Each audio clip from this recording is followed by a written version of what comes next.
Many of you are familiar with this story, but there's always somebody for whom it is new. The old story of Holmes and Watson on a camping trip, you remember? And they were sound asleep, and after some excessive amount of liquid refreshment, woke up in the middle of the night, and Holmes looks at Watson, nudges him and says, "Watson, look up, what do you see?" And Watson says, "I see stars and stars and more stars." Holmes says, "What does that tell you, Watson?" He said, "Well, astronomically, it tells me that there are millions of galaxies and potentially billions of planets. Astrologically, it tells me that Saturn is in Leo. Orologically, it tells me that it's about 2:45 in the morning. Meteorologically, it tells me that tomorrow will probably be a beautiful day. Theologically, it tells me that this is a vast universe and we are just a tiny part of the great whole. Why, Holmes, what does it tell you?" He says, "Watson, you idiot, somebody has stolen our tent."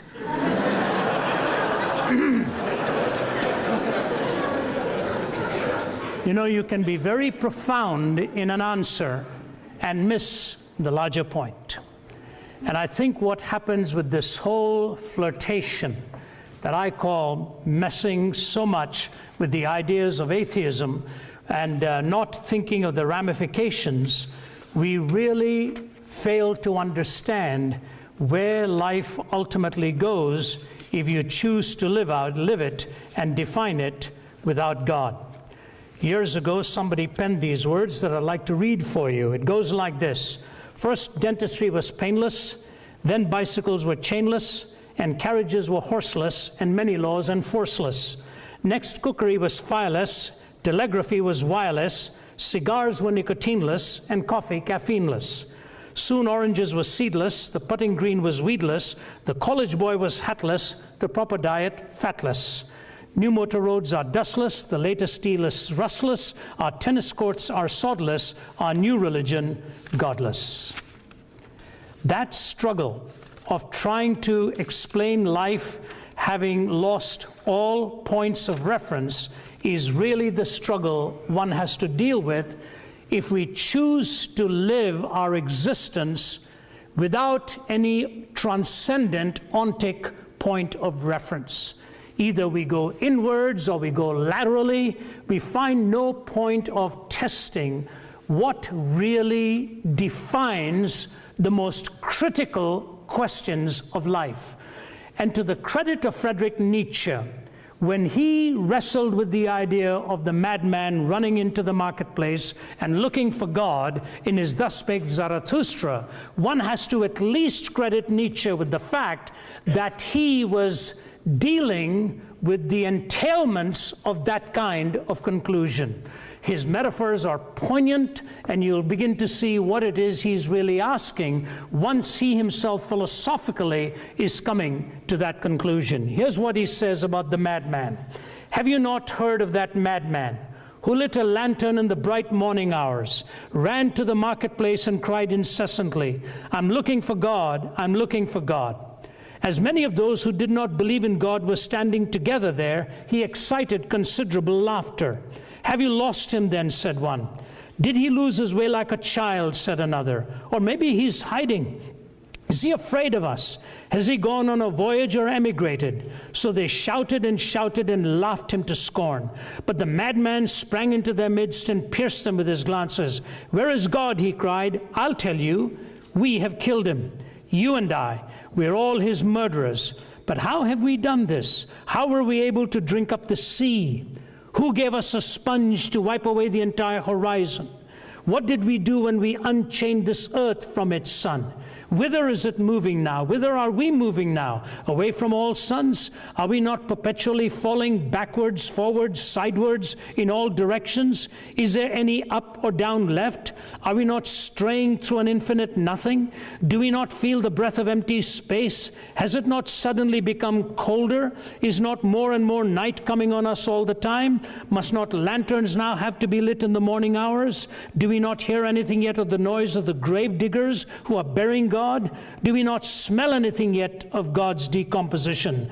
God is dead and he decomposes too, you know. God remains dead and we've killed him.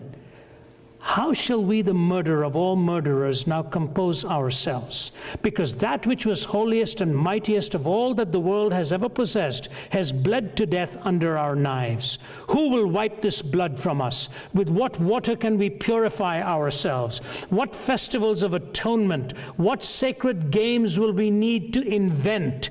Is not this the greatest of deeds, too great for us? Must we not ourselves now have to become God simply to seem worthy of what we have done? There's never been a greater deed, you know, and whoever shall be born after us for the sake of this deed shall be part of a higher history than all history hitherto. Here the madman fell silent and again regarded his listeners. They too were silent, and they stared at him in astonishment. At last he threw his lantern to the ground and broke and went out. I come too early, maybe. My time has not yet come. This tremendous event is still on its way, still traveling, and has not yet reached the ears of men. Lightning and thunder require time. The light of the stars requires time. Deeds require time, even after they are done, before they can be seen and heard. This deed is still more distant from them than the distant stars, and yet they have done it themselves. It has been related further that on the same day that the madman entered diverse churches, and there sang a requiem, Aeternam Deo. Let out and quieted, he is said to have retorted each time, what are these sepulchres now, if they are not the tombs and sepulchres of a dead God? I recall some years ago, and it's still during the Cold War in the 1980s, having to speak at the Center for Geopolitical Strategy in Moscow, and followed immediately after that at the Lenin Military Academy. It was as ice cold a situation, emotionally speaking, as you could imagine.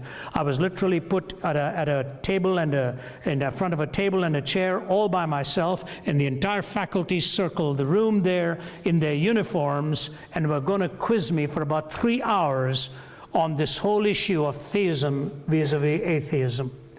It was a nerve-wracking situation to be in, with their ice-cold stares and their pointed questions coming obviously in a very hostile way, giving all kinds of illustrations from their history. And I remember making the defense of theism there. And I'll never forget the statement made by the head of the institution, all of their great leaders. If you walked in, it's 8 stories above ground and 4 stories below ground. From Peter the Great all the way to Kutuzov the general and to their modern leaders, their pictures were on the wall. And my wife was with me and one of my colleagues. And as we were walking out, the head of the institution grabbed my hand and he looked at me, and I quote and tell you exactly what he said. He says, Mr. Zacharias, I'm afraid I think you are right, but it's very difficult to change after 70 years of believing a lie. I didn't put those words into his mouth. But he knew the ramifications of what happened when Stalin moved from a study in a seminary preparing for the ministry to an avowed disbelief in God, and after having eliminated 15 million of his own people, Svetlana testified, sustained by 2 or 3 historians since, and Svetlana before the BBC in an interview said this. Malcolm Muggeridge, the journalist who had interviewed her, personally told me this story while I was visiting him. He said, hunched over as an old man, he said, I'll never forget what Svetlana described in the death of her father. As she stood by his bedside, the last thing that Joseph Stalin did, the last physical act, was to clench his fist towards the heavens one more time, threw his head back on the pillow, and he was gone. He'd lived a life with the ramifications of having wiped away the horizon, needing a lantern to be lit in the morning hours, sacred games that he tried to invent. Who gave us such power to do this? Who will wipe the blood from the knives that we have used, philosophically speaking? Atheism is flirting with the same dangers. To his credit, and I quote David Berlinski, a skeptic himself, who quoted Richard Dawkins in an interview and gave him credit for an answer when Dawkins was asked if he would really want to live with the metaphysical, moral ramifications of the Darwinian worldview. Dawkins was asked this question, and Berlinski quotes him. Dawkins says, no. And he was asked why. He said the end result could be fascism. This was Dawkins. Now, Dawkins doesn't necessarily, of course, believe that there's no point of reference for good and bad and whatever, but when pushed on the whole issue of a Darwinian metaphysic extrapolated into the value system, he said, no, the logical outworking could be fascism itself. But here's what I want to do. I want to start off by defining what atheism is, because sometimes there's a softer version that is treated as atheism, but which is really not. It is an agnosticism. Somebody saying, I don't know, I don't claim to know. If I have enough evidence, I would believe, but I'm not going to come hardline down and say in a categoric denial of the absolute, the existence of a personal moral first cause. Etienne Born, the French philosopher, says this: atheism is the deliberate, definite, dogmatic denial of the existence of God. It is not satisfied with appropriate truth or relative truth, but claims to see the ins and outs of the game quite clearly, being the absolute denial of the absolute. Paul Edwards, Volume 1, page 175 in his multiple volume Encyclopedia of Philosophy. Here's what he says: an atheist is a person who maintains that there is no God. That is, that the sentence God exists expresses a false proposition. He's a person who rejects belief in God. So there you have, both from Etienne Born and from Paul Edwards, how the definitions actually fall out in a philosophical dictionary on what atheism avers and what it ultimately clings to.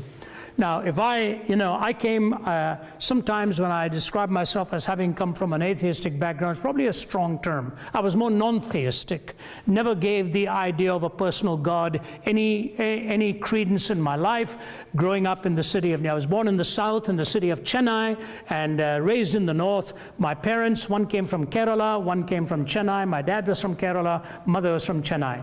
Kerala has produced some of the greatest Hindu philosophers in India, and some of the biggest names in Hindu philosophy come from Kerala. It's sort of the intellectual philosophical capital of the land of India itself. My dad descended directly from the Nambudris, which were the highest caste of the Hindu priesthood. So all that going back for centuries, for decades into my heritage, but somewhere along the line a conversion had taken place, but it became very nominal. The Christianity in my home was completely nominal. I had no personal interest. I don't think in all of the way up to my late teens I'd ever cracked open a Bible on my own. Frankly, I don't know if we had one in our house. But that's the way I lived and thought. And actually, when I finally encountered these struggles and these claims, it had a dramatic impact upon my life. I'll probably save that for later. The struggle I've had since then in my teens, as I struggled and thought of the ramifications of a naturalistic, materialistic world of ours with no transcendent, no personal moral first cause, where does one go with definitions? How do we define the most essential things in life? Do you realize right now, even in this most sophisticated part of the world in higher education, go to the United Kingdom or come here and you ask an average student 2 or 3 questions, and those questions are almost unanswerable. What does it mean to be human? Ask an average student today, what does it really mean to be human? I was asked to contribute to that subject at Johns Hopkins University some years ago, and most of the contributors were from a completely non-theistic viewpoint. Francis Collins and I represented the theistic viewpoint there. Questions of sexuality. What does it all really mean? These questions have become almost undefinable. And we go through this quicksand and walk through it, trying to find our way by changing all the definitions, but we don't know how to define it except by self-referencing. So 4 ramifications follow when you deny a personal God, moral first cause. The first one is very difficult to anchor an absolute moral law. Very difficult to pin that anywhere. How does one actually arrive at moral reasoning, trying to find the explanation for good and bad. Now, to be sure, naturalists have made every effort. In fact, Sam Harris's latest book, as a student of neuroscience at Stanford, he's made a valiant effort to explain all of this as he sees it. Nothing new in the argumentation, nothing new has come. Because if you take his presuppositions, it still holds true that there are at least 7 forms of humanism that can develop in their ethical theories. There's the evolutionary humanism of Huxley, the behavioral humanism of Skinner, the existential humanism of Jean-Paul Sartre, the pragmatic humanism of Dewey, the Marxist humanism of Marx and Feuerbach, the egocentric humanism of Ayn Rand, and the cultural humanism of Carlos Lamont. Just take 2 of them. The materialistic humanism of Marx or Lenin and so on, and of the egocentric humanism of Ayn Rand, 2 completely different political theories emerging from both of their pens, both from a starting point of no God. So it doesn't hold true when they tell you we can find a logical outworking to this, we can reasonably arrive at this. You know, we are all ultimately framed and shaped in ways that truly force us to rethink our whole worldview at some point in life where something very difficult transpires. I was invited, when I was still in my 30s and 40s, I was invited to lecture in Krakow, Poland, and in Warsaw. The Cold War was still raging. And I arrived in Warsaw, finished my talks, and the man who had invited me asked me if I'd ever been to a death camp. And I told him, yes, I'd been to Buchenwald and Dachau and so on. He said, no, they're concentration camps. Have you ever been to a death camp? I said, not, I think, the way you're now pinpointing it. He said, tomorrow we've got a free day, I'm going to drive you. I'm going to drive you to Auschwitz. I said, really? He said, yeah, it's a bit of a drive, but we'll go. And Henryk Wiehe, my Polish host, put me into his car on a cold, foggy day, and we drove and drove and drove. I did not realize what awaited me that day. As a young, in my 20s, I'd been to Vietnam. I was invited by the chaplains with the Milius military to come there and covered the length of the country from Vung Tau in the south all the way to Quang Tri. I'd seen warfare firsthand as a younger man, and it really rattled me to my boots a bit. But nothing like what I was going to see in Auschwitz. If you have never ever been there, you ought to make at some point a journey in your life to visit it and just sit there for an hour or so thinking about what it is you're witnessing. As we arrived there and walked from room to room, I saw some Polish teenagers. I assumed they were Polish, but at one point they had to flee from one of the rooms and burst out sobbing. When I left the building, I still saw them sitting on the front steps with their face in their hands, and in one room where they left, behind glass was 12,000 pounds of women's hair, as the women had been scalped before being put into the gas ovens, and that hair was then taken and woven and sold as sacks in the marketplace. Little boys experimented upon by Joseph Mengele, twins. The pictures of those little boys will be ingrained in your memory when you see it. Mengele only not too more recently passed away after never have been caught hiding somewhere in Argentina. Standing like this, totally emaciated, staring glassy-eyed into the camera as they were photographed, castrated by Mengele for his experiments. And then I walked finally to the room where they were told they were getting their showers, but where they were gassed to death in this camp alone at the rate of 12,000 every day. And outside the room were the words of Adolf Hitler: I want to raise a generation of young people devoid of a conscience, imperious, relentless, and cruel. I thought to myself, what happened in the mind of a man who swayed one of the most brilliant nations into either coming along with him or pay dearly with their own lives if they did not condescend in some way, while so many knew what was happening and daren't speak lest they be part of the whole gas oven episode.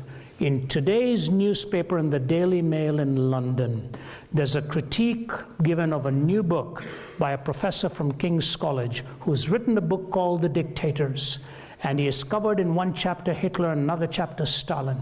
And he is clearly delineated, so forget all this stuff that you'll sometimes hear from atheistic philosophers. Christopher Hitchens was one of them. And what this writer refers to Hitchens and Dawkins and some of the others as sort of doing cartwheels on the head of a pin, trying to prove their point. that Hitler was a Christian, that Hitler was a God-fearing man. Read the specific statements in this latest book called The Dictator of what Hitler's goal was all about, what his view was on the Christian faith. In fact, Hannah Arendt, who describes the last walk of Adolf Eichmann as he was going to his execution. Hannah Arendt, if I'm not mistaken, was I think wedded to, or certainly the mistress of Martin Heidegger, the German philosopher, who did not know how to exactly come down on the Holocaust himself. But here's Hannah Arendt writing in her book on Adolf Eichmann. Listen to this last paragraph. Adolf Eichmann went to the gallows with great dignity. He had asked for a bottle of red wine and drunk half of it.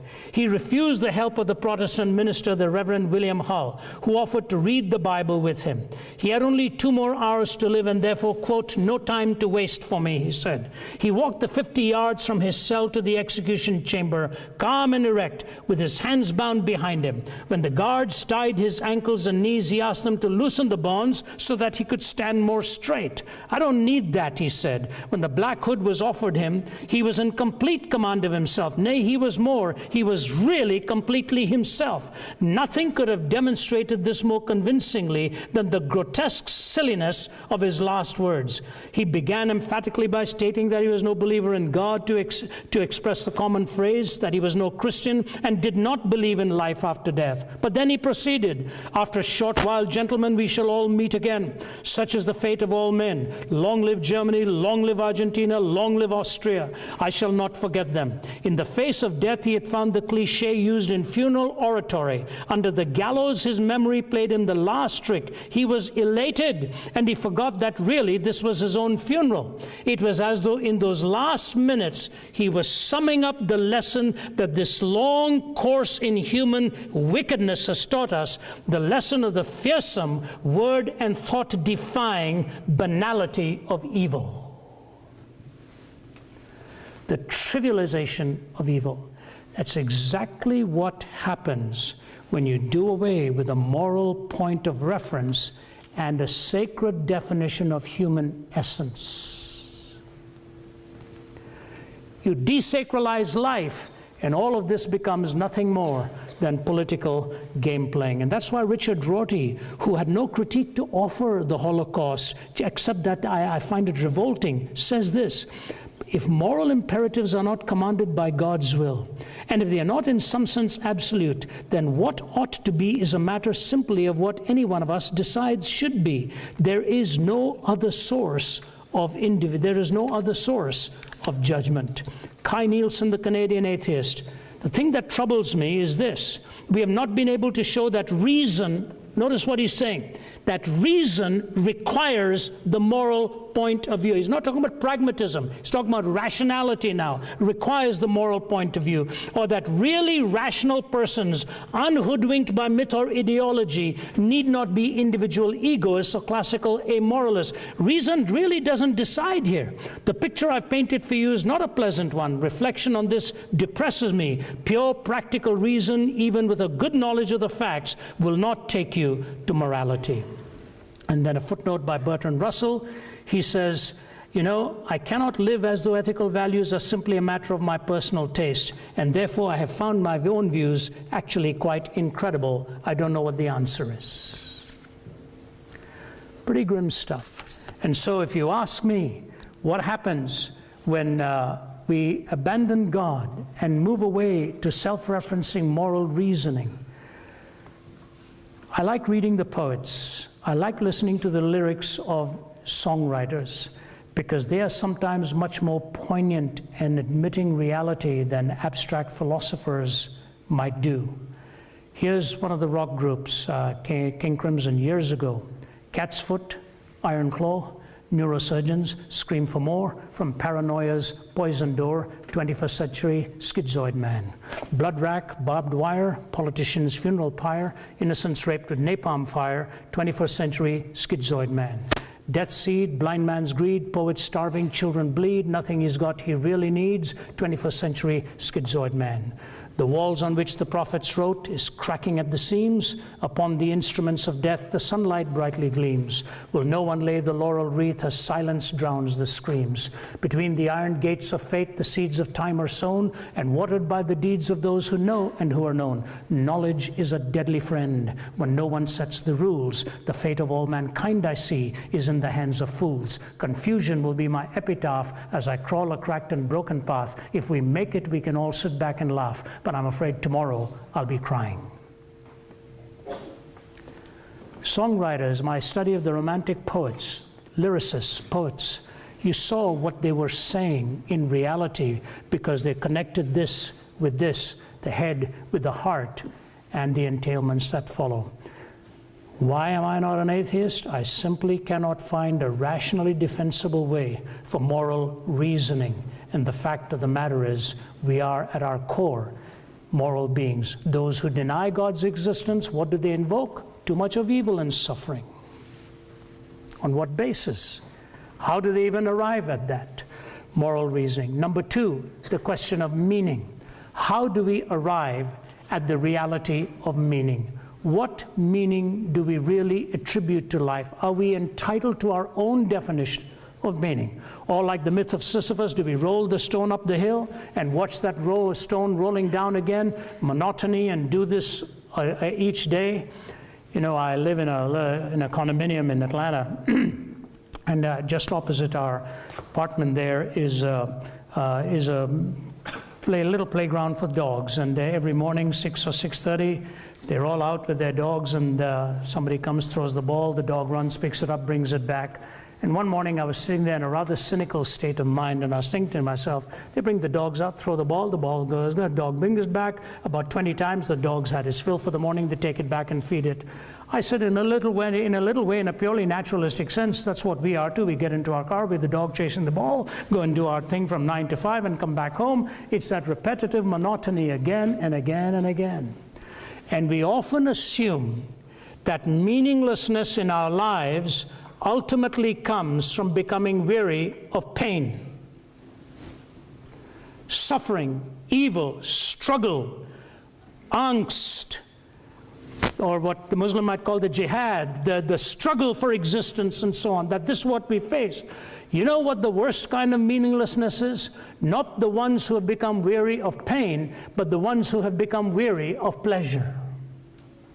That is the ultimate kind of meaninglessness that is most painful. I did a series of books on imaginary conversations. The first one I did was The Lotus and the Cross, Jesus Talks to Buddha. The second one I did was Sense and Sensuality, Jesus Talks to Oscar Wilde, and did about half a dozen in that series. But I remember going to Paris, going to England to do some research on Oscar Wilde. Went and visiting the hotel where he ultimately passed away in his 40s.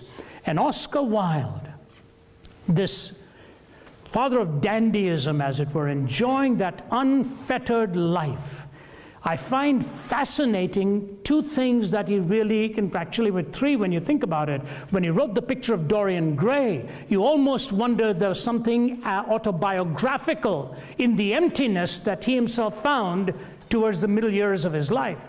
But he is lying in bed in the hotel in Paris, and he asks an incredible question of his lover, Robbie Ross. He looks at Robbie Ross and he says to him, "Did you ever love any one of those young boys for their own sake?" How does a hedonist come out with a question like that on love being defined as of merit for its own sake? Robbie Ross looked at him and he said, "No, I never loved any one of them for their own sake. I loved them for my sake." He said, "Robbie, neither did I. Get me a priest." And when you read his book, The Ballad of Reading Gaol, it's a brilliant piece of poetry with multiple stanzas. And in the heart of that poetry, it talks about the woman with the alabaster ointment, who had made her living probably by prostituting herself, who comes and falls at the feet of Jesus. And he makes reference to that and said, maybe only Christ is big enough now to forgive and to heal this soul of mine. And if you go to see his grave at that big cemetery in Paris. There's a giant phoenix in that cemetery with Oscar Wilde's name. And the verse he selected for his epitaph was from the book of Job. A pleasure-driven man going to the book on suffering to describe his own life. Loneliness is a terrible thing when you've exhausted pleasure and find you have come away empty-handed. And to you young students, I tell you, the world is yours out there with all kinds of pleasure. And the most pitiful state to reach is when you've exhausted it and find out that it really didn't take you anywhere, didn't bring you what you thought it would. So meaning, what really brings meaning? What brings purpose in life? How do we find this in the sense of finding not just existential fulfillment, but a definitive purpose by which to measure where you are on this journey of life's meaning? I've traveled now for 4 decades, and I was raised with almost no money in my pocket ever. In fact, something very sad happened today, and some of you may know my story. And I came to know Christ when I was on a bed of suicide at the age of 17 in the city of Delhi. Tried to take my own life, totally empty. When a man walked into my hospital room and brought me a Bible and led me and gave that Bible, he couldn't stay because he wasn't allowed. I was in a pretty depleted state, my body dehydrated. He gave it to my mother, who struggled through the English and that and read it for me, whatever. But I made my commitment to Christ at the age of 17 on a bed of suicide. This morning I got the word that my friend who had come into that hospital room, he was in his late 70s, passed away last night. So I spoke to his daughter. She calls me Uncle Ravi now, and she said, Uncle Ravi, the last 3 weeks, he spent every day watching you on YouTube. I said, that's terrible. He could have got a better picture than that. She said, but you know, last week when I spoke to him on the phone, he said, Ravi, sometimes I think my whole purpose in this world was to bring you to Christ. And he says, I draw such great joy from that. And the reason I mentioned that, I told Tammy, his daughter, I said, Tam, when I phoned your dad last week to find out how he was doing, he asked me how I was doing financially. He said, can I send you something? I said, no, Fred, I'm fine. I said, I'm calling to just chat, find out how you are. And I said, you know, Tammy, when I was a young teenager, he'd drive us to the place where we were doing our Bible study, and he'd sit in the front of the car and toss his wallet back into my hand. He said, let's go and get some Cokes and samosas and have some fun this evening. And we'd go and get ourselves some Coke, 6 or 7 of us in the car. I said, and your dad hardly had any income at that stage. That was the generosity with which he lived. So I was raised with very little. Not making a sob story, I'm just telling you that. Now it's my privilege to see people with a lot. I had dinner one night with the 7th wealthiest man in the world. I asked him, whatever brought you to inviting me to come and speak to your staff? He said, a little while ago, I phoned my wife from the 70th floor or something of my building, and I told her, I'm a very lonely man. She said, so am I. He said, what do we do? She said, I don't know, but there's a church opposite one of the apartment buildings we own. Maybe we should go there, then we won't have to pay for parking.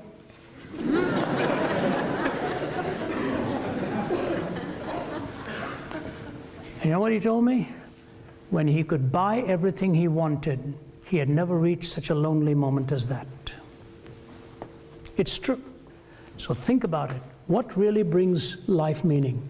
No moral point of reference, no meaning. Thirdly, quickly, there is no hope. Death becomes the end. And for all of those who want moral reasoning, I ask you, if death is the end, when that moment comes, there's ultimately no difference between a Mother Teresa and an Adolf Hitler. If there's no justice, if there's no judgment, ultimately there is really no comma or punctuation mark. It's a full stop. How does one really hold to a worldview where such are the ramifications of huge differences in lifestyles and values and ethics? I stood behind Mother Teresa on 2 or 3 occasions. In fact, I was asked by one of the leading televisions to come and anchor her funeral. I couldn't do that. But I remember this diminutive woman with all of her limited physical capacity, living with this little white sari around her. Sure, when she died, there were only 3 saris in her trunk. That's all she had. And yet, the homes she built, one is called Nirmal Hriday, which is a meets tender heart, watching how she rescued the masses in Calcutta and many other parts of the globe. A woman who gave herself to such incredible sacrifice. And what does Hitchens do with a life like that? Writes a vulgarly titled book called The Missionary Position. That's all he had to say about a woman like that. Where Hindus, Muslims, Sikhs, Buddhists, all of them were at her funeral to recognize her as one of the great luminaries of our time who lived with such sacrifice and such selflessness. Do we not see the difference? Do we not see the difference? On what basis? No moral law, no meaning, no hope. You know, it's amazing what death does to a human life when you've lost somebody near and dear. I was in my 20s when I lost my mom. She was in her 50s. You look at life from a different paradigm at that moment. The great philosopher, theologian, Nicholas Wolterstorff, taught at Yale. He's in his 80s. Wolterstorff made this comment after he lost his son in a mountain climbing accident. He says, you know, when we have finished conquering absence with a cell phone, conquering heat with our air conditioners, conquering our winglessness with airplanes, conquering distances with transportation, we'll still end up having to deal with the evil in our heart and death.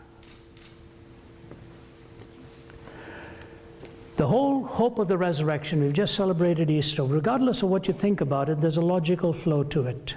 And I ask you this question. It was Thomas Aquinas who said the thing that intrigued him most about the disciples who are willing to pay with their lives is that they weren't in a herd mentality, all of them sitting in one room saying, bravo, let's die for this. They all died alone in different settings.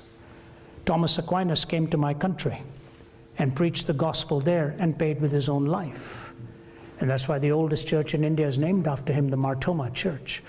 Peter, Paul, they didn't do this for some kind of a hallucination experience in their background. They came to the realization that the risen Christ had redefined all of history for them, and that's why carried his message everywhere. Hope, hope beyond the grave, hope for now. Without God, I find no point of reference for morality except self-referencing. No ultimate point of reference for meaning except whatever you choose to give to yourself. No ultimate hope beyond the grave. And finally, if one is wrong in all of these choices, then you say to yourself, what is the recovery line? Where do I turn now for recourse when everything else I lived for was contrary to what I now think I must face? That's why Jean-Paul Sartre found himself literally on his deathbed saying, I found my philosophy unlivable.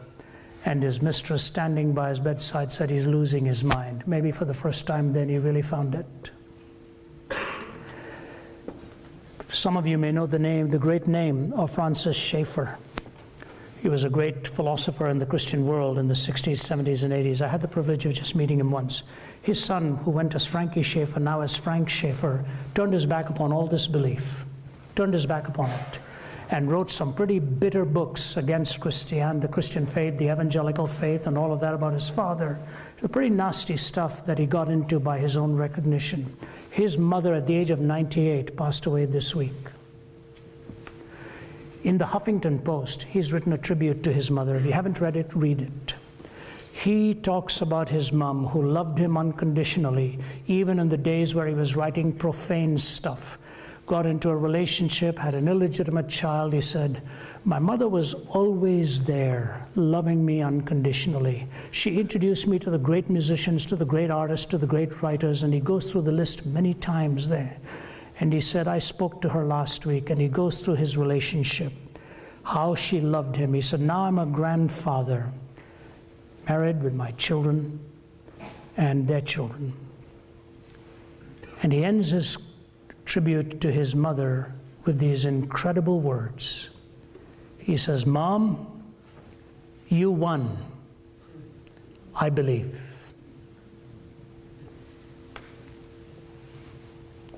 Mom, you won. I believe. There's just enough of a human in me to say, you know, Frankie, she would have loved it if you told her that minutes before she's gone. She would have just had a smile on her face. But she had enough of confidence that her son would ultimately come through. I don't know where you're at in your life, but I want to say to you, the abandoning of God leaves you with some extraordinarily tough questions. Moral law, hope, meaning, and if all goes wrong as you're coming to the end and you say, I've got to change my mind, what then? I think in my postgraduate work studying some of the great philosophers, especially Anthony Flew in his atheism, having to respond to Flew during my days at Cambridge there. And then, of course, all of a sudden, a few years ago, Flew says he's no longer an atheist. I thought I wasted all my time and all these years, and the boys... But he described himself as best a deist. But he did go on to say, if there is a truth, it'll have to be in the person of Jesus Christ. And so I say to you, when you're thinking of all that it costs, think of that's what Pascal meant existentially, not as a last-minute wager. He said, the existentialist challenges me and asks me, what if I'm wrong? He said, well, existentially, I'm fulfilled. I've nothing to lose. I'm a happy man. And at the end of my life, if it's wrong, then I've no way to regret what I found my happiness in. But how inestimable is the loss of one who rejects God and finds out he or she was wrong. That was what the Pascalian wager was all about. And so I leave you with the challenge to ask you to think about the truth of what I have just said to you. And I leave you with two quotes, and then I end. Viktor Frankl. Somebody was talking to me about Ernest Gordon, who was your chaplain some years ago. I remember reading his book. Just a brilliant, brilliant writer. And Ernest Gordon, too, had been in concentration camp, as was Viktor Frankl. Frankl says this, if we present man with a concept of man, which is not true, we may well corrupt him. When we present him as an automaton of reflexes, as a mind machine, as a bundle of instincts, as a pawn of drives and reactions, as a mere product of instincts, heredity, and environment, we will then feed the nihilism to which modern man is in any case prone. I became acquainted with the last stage of corruption in my second concentration camp, Auschwitz. The gas chambers of Auschwitz were the ultimate consequence of the theory that man is nothing but the product of heredity and environment, or as the Nazis like to say, of blood and soil. I am absolutely convinced that the gas chambers of Auschwitz, Treblinka, and Majdanek were ultimately prepared, not in some Ministry of Defense other in Berlin, but rather at the desks and in the lecture halls of nihilistic scientists and philosophers. So an academy like this has an immense responsibility on what it does behind its lecterns and its lecture halls and what it imparts to you. Matthew Paris is a prominent journalist in the United Kingdom, an atheist and with a lifestyle that would be very contrary to the theistic framework. He was raised in Malawi, and he went to Malawi 2 Christmases ago, and he came back and he wrote a stunning article in the Times. He said, I find myself shocked that I'm about to say what I'm going to say. He said, because it challenges every philosophical bone in my body. He said, as one who has lived disavowing God and as an atheist, I'm staggered by the fact of what I'm seeing and about to state in this article. He said, Africa is in serious trouble. And he goes on to describe all that is going on there. He says, and if something doesn't happen, it'll end up with the sinister mix of Nike and the machete at the same time. And he says, what I've concluded is this: Africa doesn't just need another ethical theory. He said, what I saw with my own eyes was what the Christian gospel did for the people, how that new birth changed their hearts. He said, I'm amazed that I'm saying things like this. He said, and yet I'm convinced an ethical theory is not what the African continent needs. It needs the gospel of regeneration and the gospel of redemption. I would have just added one footnote to Mr. Paris's words. Mr. Paris, not just Africa, the whole world. That's what the whole world needs. Why am I not an atheist? I simply cannot build a life coherently with life's deepest questions that continue to haunt when you're running from God. I leave that with you for thought, and will respond to your questions along with Vince Vitale. Thank you very much.